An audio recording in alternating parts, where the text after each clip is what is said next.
Ok, muchachos y muchachas, seguimos en nuestro libro de Marcos y hoy estamos terminando el capítulo 2 del libro de Marcos. Entonces los invito a abrir sus Biblias en el libro de Marcos, en el capítulo 2 del 23 al 28. Marcos 2 del 23 al 28. Marcos es el segundo libro de la Biblia después del libro de Mateo. Entonces pueden buscar ahí el quiebre en el Nuevo Testamento y ir a Marcos 2, 23 al 28. Dice así la palabra de Dios.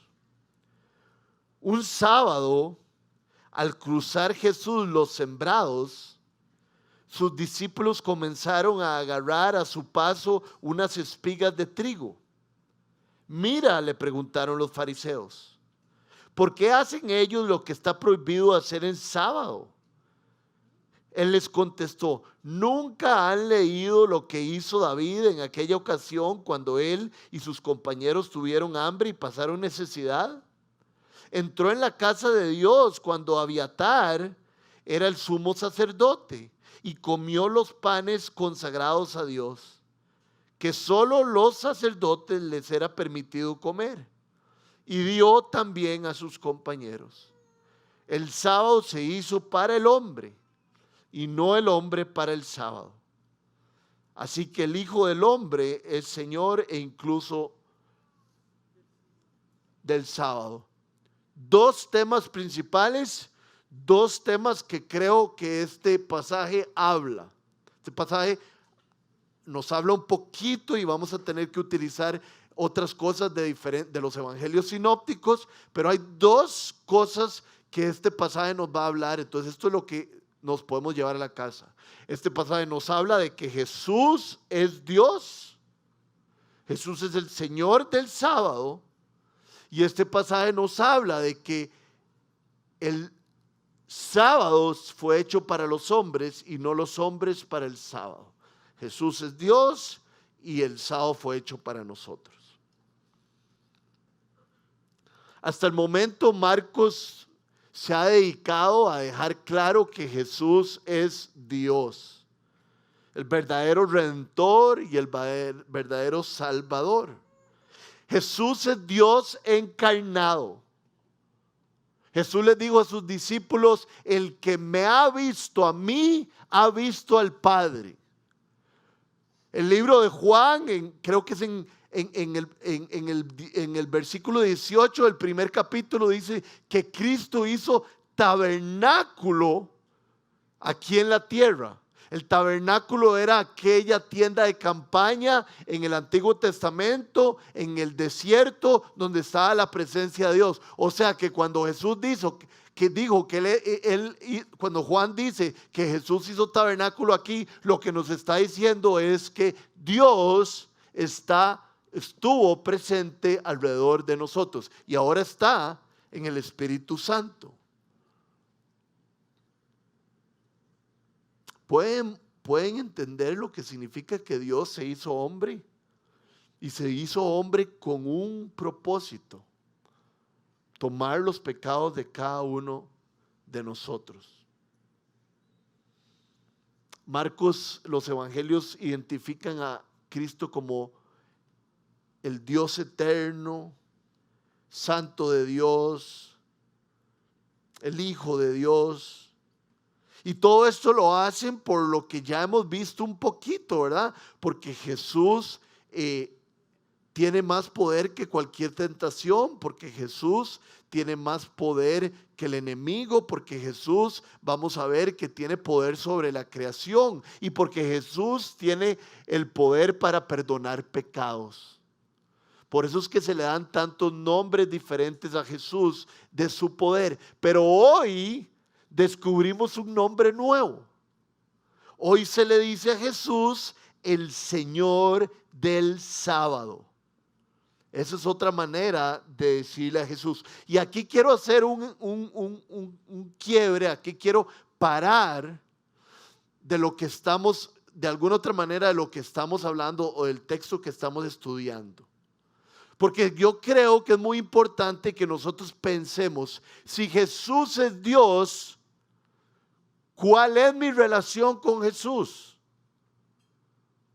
Hay personas aquí que no le han entregado su vida a Jesús, que no creen que Jesús es el Hijo de Dios. Y entonces tenemos que toparnos ante la realidad de que Jesús es Dios encarnado. Entonces, ¿qué implicación puede tener eso en nuestras vidas? Muchísimas, pero quiero darles un par. Vean lo que dice el Salmo 115 del 1 al 3. La gloria, Señor, no es para nosotros, sino para tu nombre, por causa de tu amor y tu verdad. O sea, si Jesús es Dios, nadie aquí, nadie en el mundo merece gloria.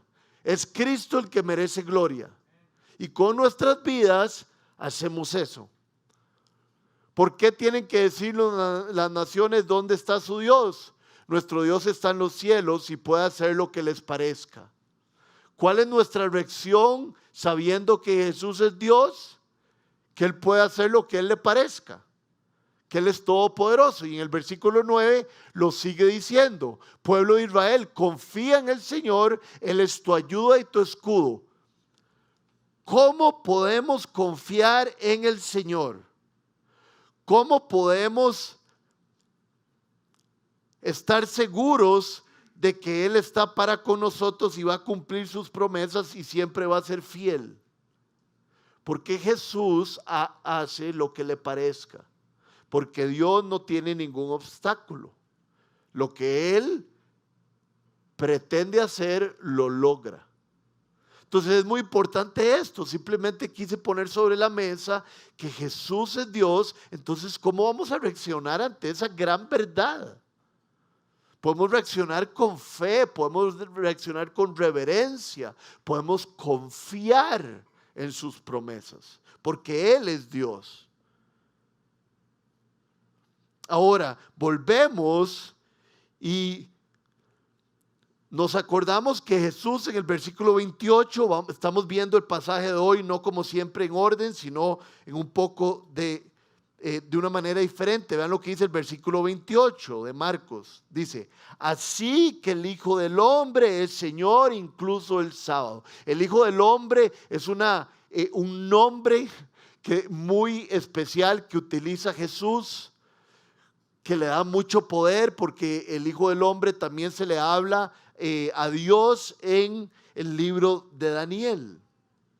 Pero cuando Jesús dice en el versículo 18 que el Hijo del Hombre es Señor del sábado, está pegando una cachetada a todos los fariseos y a todos los discípulos, a todos los maestros de la ley. ¿Por qué? Porque los maestros de la ley recuerdan perfectamente bien, y tal vez cada uno de ustedes, que el libro de Génesis, en su capítulo 2 y en su capítulo 3, nos muestra que Dios fue quien estableció el sábado. Dios fue el que estableció el sábado. Y los mandamientos en el Éxodo 20, cuando Dios los da a su pueblo Israel, también los da Él. Dice el versículo, el capítulo 20 del 8 al 11. Acuérdate del sábado para consagrarlo. Trabaja 6 días y haz en ellos todo lo que tengas que hacer, pero el día séptimo será un día de reposo para honrar al Señor tu Dios. No hagas en ese día ningún trabajo, ni tampoco tu hijo, ni tu hija, ni tu esclavo, ni tu esclava, ni tus animales, ni tampoco los extranjeros que vivan en tus ciudades. Acuérdate que en 6 días hizo el Señor los cielos y la tierra, el mar y todo lo que hay en ellos, y que descansó el séptimo día. Por eso el Señor bendijo y consagró el día de reposo. Entonces yo me imagino que los fariseos y los maestros de la ley se ponen bravísimos con Jesús, porque de alguna otra manera, ¿verdad? Como dice Jesús en el libro de Juan, antes de Abraham yo estaba. Lo que está diciendo con esto es que yo soy el Señor del sábado. O sea, yo con mi padre establecí el sábado al principio de la Biblia. Y yo con mi padre establecí la ley. establecía el mandamiento del sábado. Entonces Jesús estaba diciendo que Él era Dios.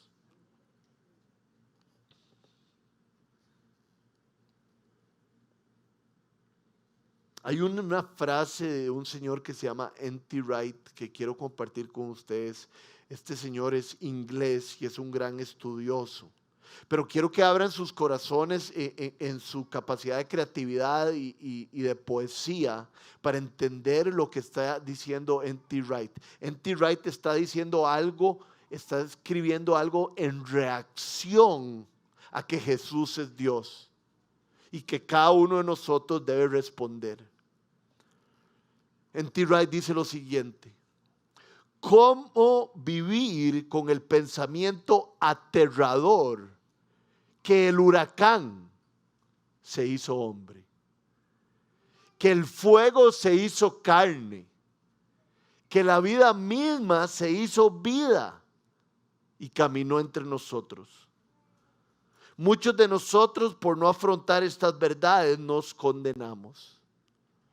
N.T. Wright está diciendo de una manera poética para que nos imaginemos bien que Jesús es el huracán más fuerte que ha existido, que Jesús es un fuego, dice el libro de Hebreos, que es un fuego consumidor, que la vida se hizo vida, el creador de todas las cosas se hizo vida.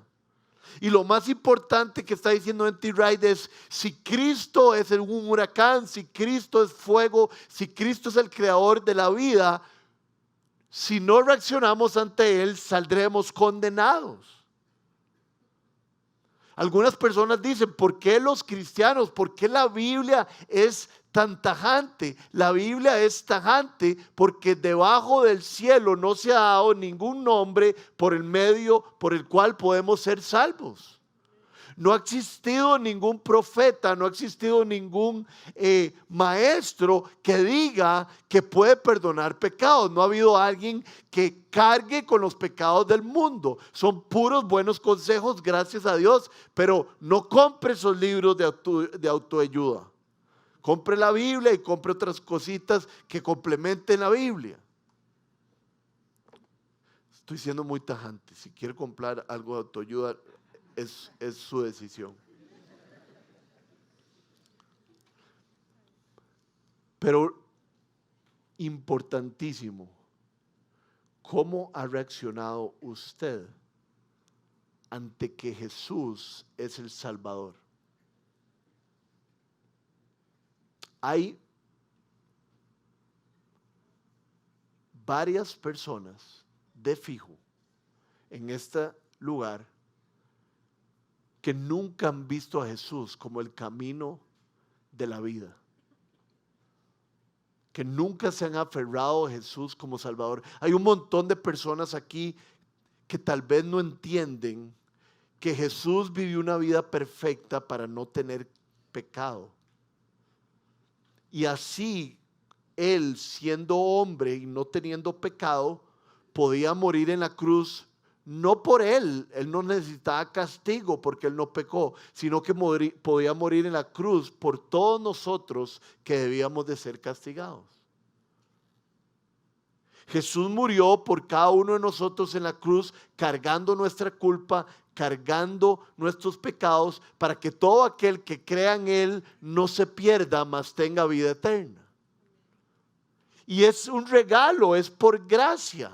Ahora lo vamos a ver un poquito más con los fariseos. Creer en Jesús, recibir el perdón de nuestros pecados, tener posibilidades para la vida eterna, es un regalo de Dios. Solo hay que recibirlo.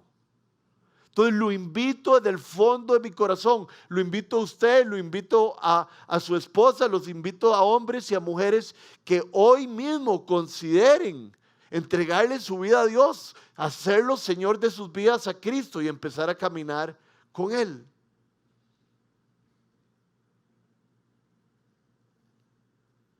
Es interesante porque cuando Cristo dice que Él era Señor del sábado, se está poniendo por encima del sábado, ¿no es cierto? Si yo digo que yo soy el Señor de mi casa, Lo que estoy diciendo es que yo soy la cabeza de mi casa. A veces la señora de mi casa es mi hija Ela. Pero, porque ella es muy fuerte. Pero yo espero yo ser el Señor de mi casa. Pero cuando Cristo dice, yo soy el Señor del sábado, entonces Él está diciendo, aquí está el sábado y yo soy sobre él. Y por eso los fariseos y por eso los maestros de la ley se alarman de tal manera. Esto era una cachetada para ellos. Los fariseos tenían un sistema de obras, de méritos, de logros, de una relación para tener una relación con Dios, un montón de ceremonias para acercarse al Eterno. Pero entonces, si Jesús dice que Él está sobre la ley, nosotros tenemos que ponerle atención a Jesús más que a las leyes. Habemos muchos que apuntamos con nuestros dedos o apuntamos con nuestro corazón que nadie nos ve porque alguien no ha cumplido la ley, porque le llevamos una lista y nos llevamos una lista a nosotros y nos hacemos daño. Pero Jesús está diciendo que Él es el Señor del sábado. Entonces está diciendo, aquí hay un detalle importante. No se concentren tanto en la ley como se pueden concentrar en mí. Porque Jesús cumplió la ley perfectamente. No es que la ley es mala, la ley nos dirige. Pero Jesús está sobre la ley. La gracia de Jesús está sobre el fallo. Y no es esto lo que enseña el Nuevo Testamento. Para tener intimidad con Cristo solo hay que tener fe. Vean lo que dice el texto, el versículo 27. El sábado se hizo para el hombre y no el hombre para el sábado. Aquí quiero que vayamos a un pasaje en el libro de Juan que añade muchísimo a lo que estamos hablando. Dice lo siguiente, Juan 1, para los que lo escriben, Juan 5, del 1 al 10. Algún tiempo después se celebraba una fiesta de los judíos y subió Jesús a Jerusalén. Había allí, junto a la puerta de las ovejas, un estanque rodeado de 5 pórticos, cuyo nombre en arameo era Betzatá. En esos pórticos se hallaban tendidos muchos enfermos, ciegos, cojos y paralíticos. Entre ellos se encontraba un hombre inválido que llevaba enfermo 38 años. Creo que esa parte es muy importante. Es como que yo lleve enfermo toda mi vida. Yo tengo un poquito más de 38. Cuando Jesús lo vio allí, al hombre que llegaba a 38 años, inválido, obviamente Jesús sabía esto, tirado en el suelo, se enteró de que ya tenía mucho tiempo estar así y le preguntó, ¿quieres quedar sano? Señor, respondió, no tengo a nadie que me meta en el estanque mientras se agita el agua. Y cuando trato de hacerlo, otro se mete antes.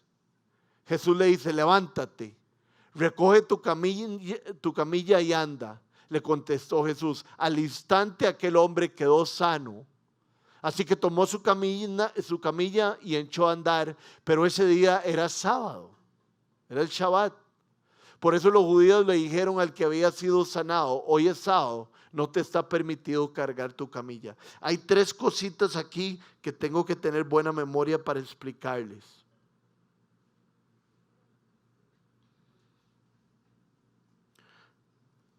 Lo primero,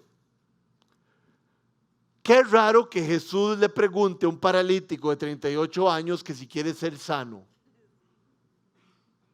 Pero hay un tema ahí. Alguien que era inválido podía recibir dineros y ayuda. Era una ley que se ayudaran a los enfermos y a los inválidos. Entonces Jesús le está preguntando, ¿de verdad querés que tu vida cambie radicalmente? Y el hombre dice que sí. Y esa es la pregunta para cada uno de nosotros. Rodrigo, David, Luciana, Susi, Mark, ¿de verdad querés que cambie tu vida? ¿Están dispuestos ustedes que Jesús haga un giro de 180 en sus vidas? ¿Confiamos lo suficiente en Él? Después, algo interesante es que este hombre dice que se agita el agua y él no tiene quien lo lleve y siempre llega de último. La creencia era que en esta fuente, en esta piscina, ¿verdad? Era algo más bonito, pero lo voy a poner de esa manera. Llegaba un ángel y agitaba el agua. Y entonces el agua estaba agitada porque quien tocara el agua quedaba sano. Y este hombre le dice a Jesús, yo siempre llego de último, entonces no quedo sano. Entonces Jesús le dice, sí quiero. Eso es lo que dice, sí. Veámoslo al final.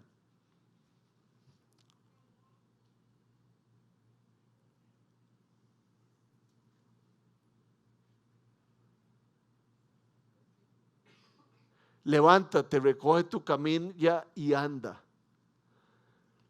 Hay algo muy poderoso. Jesús actúa a través de su palabra. Jesús hizo su milagro a través de su palabra. Levántate. Jesús hace sus milagros a través de su palabra.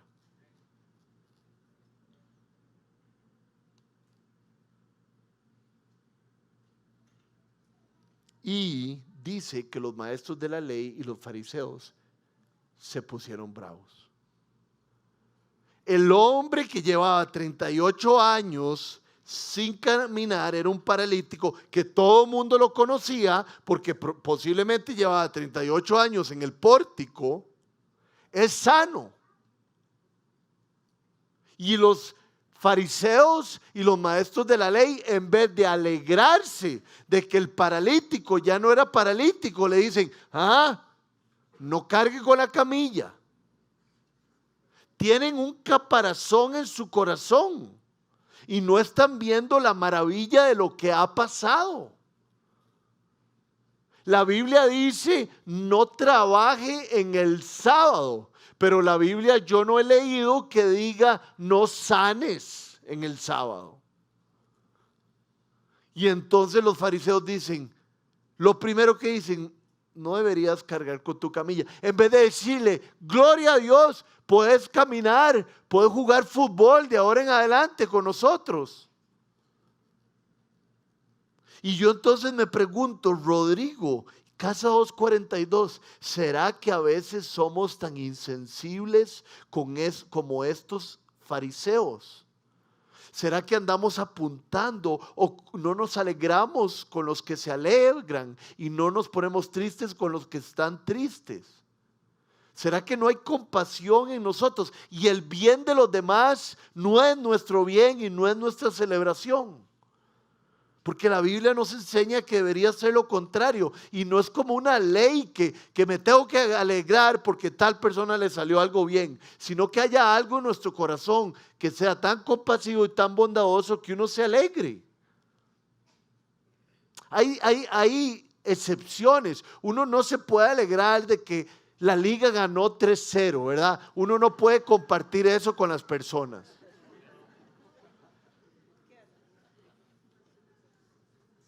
Nunca, para que sepan, nunca escribo un chiste. Si digo algo que les causa risa es porque es espontáneo. Pero este chiste sí se me ocurrió y fui totalmente intencional en tirarlo.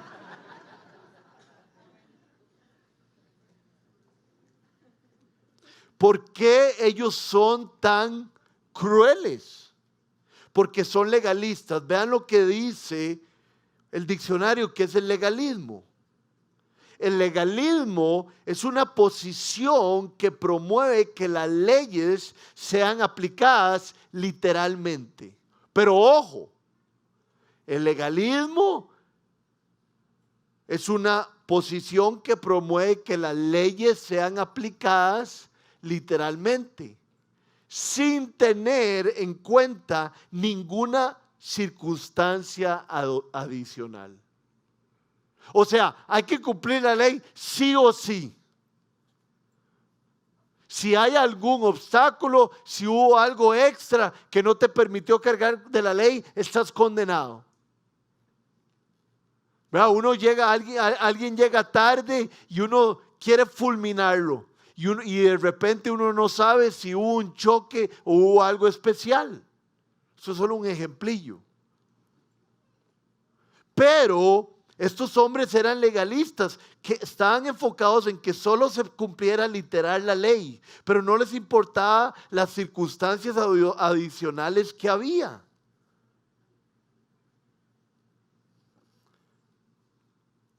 Este hombre tal vez sí, no tenía que hacer un esfuerzo cargando su camilla, pero eso no es lo principal. El cumplimiento literal de la ley no era lo principal necesariamente lo que decía Jesús. Lo principal era que él era sano y que él estaba encontrando paz. ¿Qué es el Shabbat? La paz de Dios. ¿Qué más paz que salir sano de 38 años de ser un inválido? Vean lo que dice Juan 5:16. Precisamente por esto los judíos perseguían a Jesús, pues hacía tales cosas en el sábado. Los fariseos y los maestros de la ley no solo tenían la ley, sino que la estiraban, la hacían mucho más larga, la ampliaban y la profundizaban, le ponían mucho más peso en las personas. La teoría era la siguiente: mientras más privaciones usted se pusiera sobre su vida, más santo y más cerca de Dios estaba. Mientras más privaciones usted se ponga, más cerca de Dios va a estar. Y creo que esto es algo que nosotros descubrimos en la palabra de Dios, que nos trae gran alegría. Dice el libro de Santiago: toda buena dádiva y todo don perfecto viene del Padre de los cielos. Una buena comida, una casa o un transporte, una buena conversación, se tiene que disfrutar. Podemos ser tranquilos porque somos libres en Cristo. No tenemos que privarnos de cosas que Dios no nos ha dicho que nos privemos. Podemos comer y beber y gozar. Beber fresco.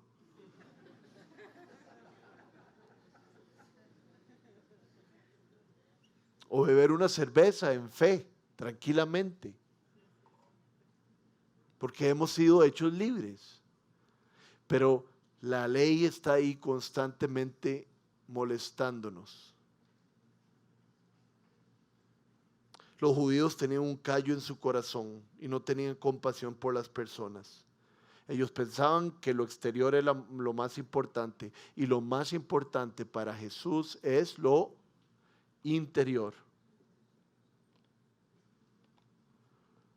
El sacrificio que agrada a Dios es un corazón contrito.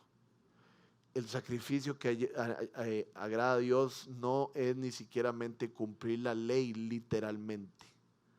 Cumplir la ley literalmente nos va a llevar a muy buenos lugares, pero hay que tener en cuenta que si no cumplo la ley en algún momento, la gracia de Dios está para conmigo. Entonces es un buen momento para detenernos y pensar cómo está nuestro corazón. ¿Nos preocupamos más por cumplir la ley como Marta o de bendecir a los demás?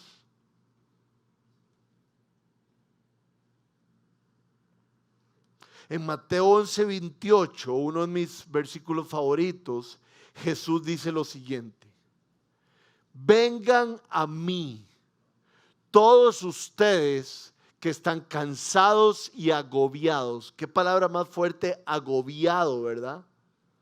y yo les daré descanso. Muchos de nosotros en algún momento creo que hemos pensado que es aquella persona cansada físicamente de trabajar o de hacer un montón de cosas que necesita de Jesús. Entonces, vengan a mí los que están cansados, los que han perdido energía, pero parece que eso no es lo que está diciendo Jesús. Jesús lo que se está imaginando es a las personas que están cansadas y agobiadas por la ley. Y entonces, si estás cansado y agobiado, sentís un peso por la ley, por cumplir un montón de reglas, porque sin cumplir esas reglas, Dios no te va a aceptar. Jesús le dice, venga a mí, que le voy a dar descanso. Porque yo soy manso y humilde de corazón. Jesús quita nuestro peso, porque Él ya cargó con nuestro peso. Jesús nos da 1, 2, 3, 4, 5, 6, 7, 8, 9, 10, 20, 21 oportunidades.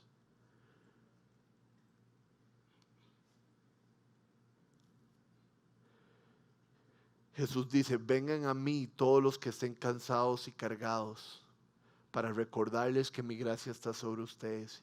Y yo voy a hacer yugo con ustedes. Yo voy a llevar la mayor parte.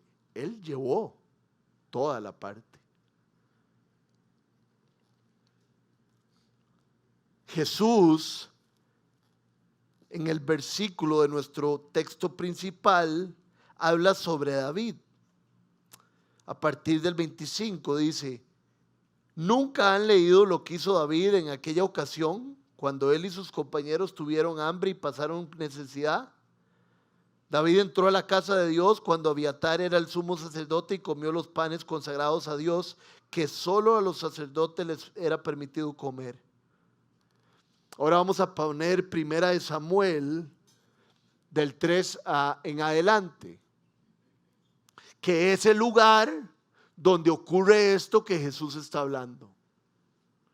No sé cómo hay personas que dicen que el Viejo Testamento y el Nuevo Testamento no tienen nada que ver. Si Jesús y Pablo constantemente siempre usan frases y versículos de las Escrituras, del Torá. Entonces, este pasaje es de David huyendo de Saúl con sus compañeros. David está huyendo de Saúl, ¿verdad? Cuando uno huye de algo, está cansado, está cargado, no tiene fuerzas, y entonces David llega al templo y le dice al sacerdote, ¿qué provisiones tienes a mano? Dame unos 5 panes o algo más que tengas, le dice David al sacerdote. Y el sacerdote dice, no tengo a la mano pan común y corriente. Pan común y corriente. Y uno como, pero pan no común y corriente. Podría darte el pan, dice el sacerdote, consagrado. Consagrado significa algo apartado para un fin. Si es que tus hombres se han abstenido por lo menos de estar con mujeres. ¿Qué es el asunto? Los sacerdotes tenían 12 panes en una mesa que estaba en el templo. Panes riquísimos, hechos creo que de harina fina. Entonces, todos estos panes eran consagrados a Dios y representaban cada tribu de Israel.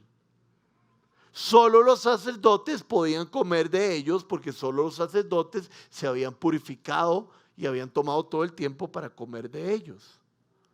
Pues resulta que el sacerdote Abiatar, en otras versiones se habla de Jimelec, pero no importa el nombre del sacerdote, le da a David y a sus compañeros los panes consagrados. ¡Qué torta! Incumplió la ley.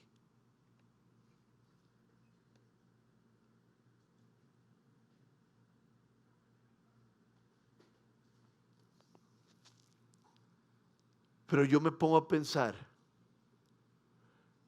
¿qué hubiera sido más correcto? ¿Qué hubiera sido lo que está en el corazón de Dios? Que David y sus hombres quedaran ahí derrotados y tirados por hambre, o que el sacerdote hubiera tenido misericordia de ellos y les haya dado el pan consagrado.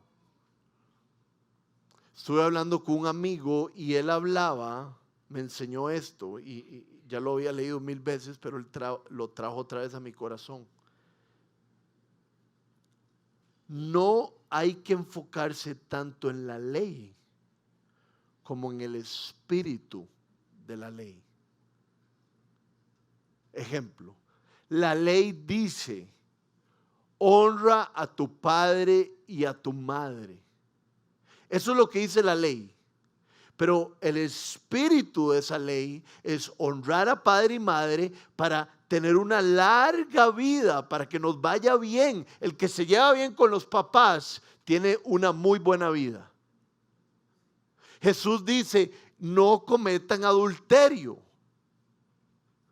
Ese es el mandamiento, pero ¿qué hay detrás? ¿Cuál es ¿cómo fue que le dije?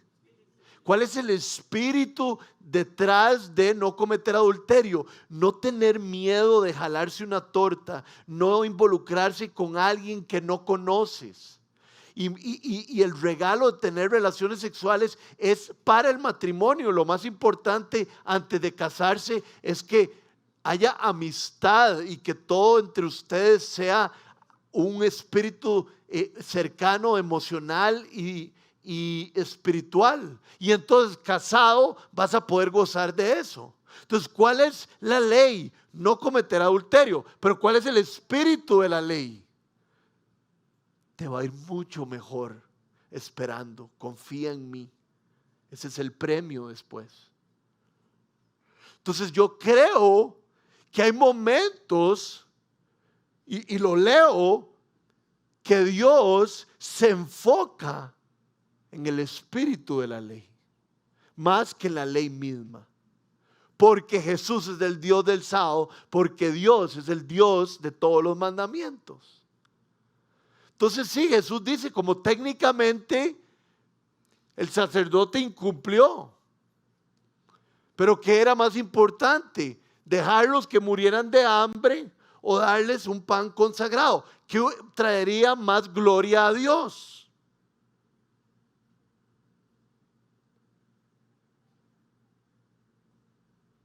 Jesús nos enseña el versículo 27, el sábado se hizo para el hombre y no el hombre para el sábado. El sábado se hizo para la paz, para la calma del hombre que cree en Dios y no para estar agitado y no para necesidad. En el sábado los judíos y los cristianos deben hacer varias cosas. Recordar lo que Cristo hizo, lo que Dios hizo por nosotros en Egipto, ¿verdad? Recordar el Cordero de Dios, recordar la cruz, celebrarla y hablarla entre nosotros, dar cánticos y alabanzas. Porque el sábado es para nuestro beneficio, para nuestro refrigerio. No es que nosotros nos debemos al sábado.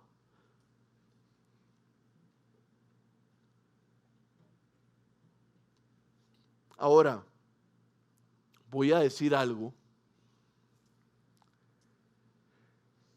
porque no nos da tiempo en el sermón y creo que tal vez ha sido una celebración larga. Y no me voy a meter en este tema, pero ¿cuándo es el sábado? Ahora. ¿Y cómo se celebra el sábado? No les puedo decir. Muchas personas, demasiadas, estudiosos, dicen que ahora el sábado, el día de descanso, el día del Señor, es el domingo. Porque el domingo fue el día que Cristo resucitó. Entonces muchas personas celebran el sábado, el día de descanso, el domingo. Hubo un cambio, una transición. Yo creo eso. Pero la gran pregunta es si celebramos todavía ese día de descanso. Es lindo porque hay iglesias, no sé si sabían, hay iglesias que tienen una celebración como esta en la mañana y una celebración en la noche. ¿Por qué? Porque la idea es que todo el día gire alrededor de Dios, que todo el día podamos recordar la cruz, que todo el día nos animemos unos a otros, que cantemos, que comamos juntos. La pregunta es si nosotros estamos haciendo eso alguna vez en la semana. Y esto me pega a mí en la pura cara, porque es algo en lo que no he sido líder o en lo que no he sido cabeza. Bueno, ¿qué vamos a hacer en mi familia? ¿Se va a celebrar el Día del Señor? Sí, claro, venimos a la iglesia, vamos a comer entre hermanos, pero yo creo que hay mucho más allá. Entonces este tema hay que estudiarlo, estudie el Shabbat, estudie qué dicen los estudiosos, piense qué es lo que más le agrada a Dios y piense si esto va a cambiar su forma de vivir con Cristo. Yo sé que les acabo de tirar una bomba, pero el Espíritu nos puede ayudar.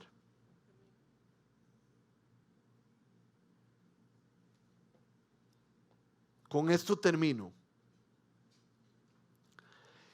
El descanso semanal del cual acabamos de leer en el pasaje de Marcos es un anticipo del descanso total que vamos a tener después. Una de las razones por la cual Dios estableció el sábado como día de refrigerio, como día de gozo, como día de bendición, como día familiar, es porque el sábado es un anticipo del sábado eterno que vamos a tener en la presencia de Cristo.